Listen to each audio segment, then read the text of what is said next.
I moved into the apartment on a Friday afternoon. It was a small place, but it was perfect for a college student like me.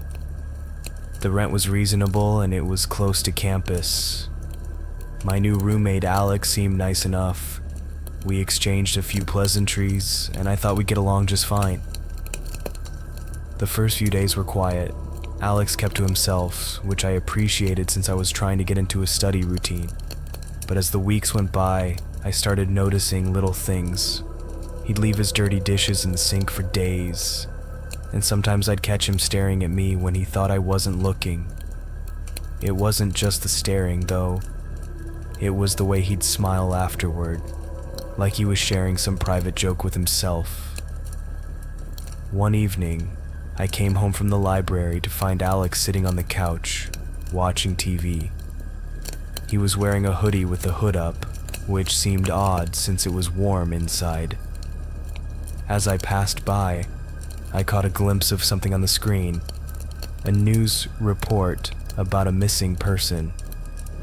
I didn't think much of it at first, but later that night, I saw him scrolling through his phone, looking at the same news story.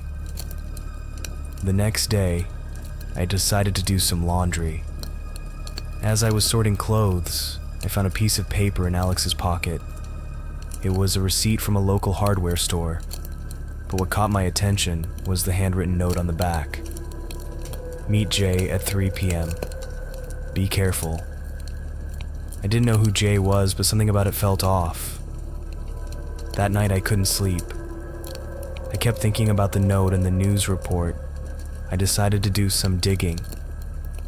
I checked Alex's social media profiles, but they were all private.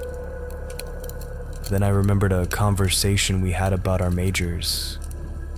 He said he was studying psychology, but when I looked up the course catalog, I couldn't find his name listed. The next morning I confronted him. Alex, can I ask you something? He looked up from his phone, a bit startled. Sure, what's up?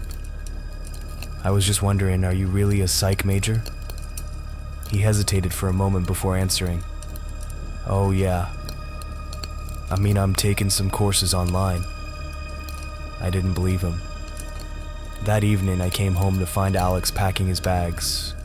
I'm moving out, he said. Family emergency. I was relieved but also curious. As he was leaving, I noticed a small notebook on the floor. I picked it up, and what I saw chilled me to the bone. It was filled with notes about me, my class schedule, my favorite coffee shop, even the books I was reading. There were also notes about other people, all with similar details. I realized then that Alex wasn't who he claimed to be. He was stalking us, gathering information for God knows what.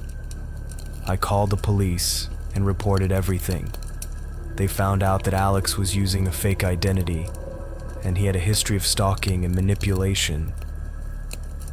I moved out of that apartment the next day. It was a close call, but I learned a valuable lesson. Sometimes, the most terrifying monsters are the ones living right next to you.